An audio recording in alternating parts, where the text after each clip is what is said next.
किया ही करके एक दाना इकट्ठा हो जाए किया कर। भाई जी क्या नाम है? दिनेश।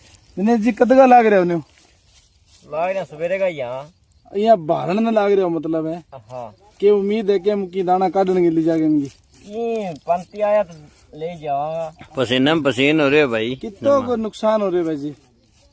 80% नुकसान है ये। नुकसान नहीं थोड़े मतलब कैस कहाँ के फली गिनती की फली बची है ऊपर ना गिनती की पूरे 6 महीना मेहनत करी बेकार कर दी सारी जम्मा बेकार कर दी भाई। सुबह लाग रहे है देखोगा तो थोड़ा सा ऊपर मुंह कर ले थोड़ा सा।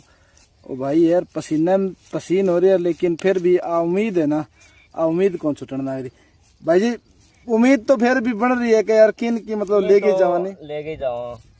किसान की उम्मीद आई है किसान की उम्मीद आई है कि तो लेके जावा। दाल गड्डिया जरूर ले जाओगे। चलो ठीक है भाई जी।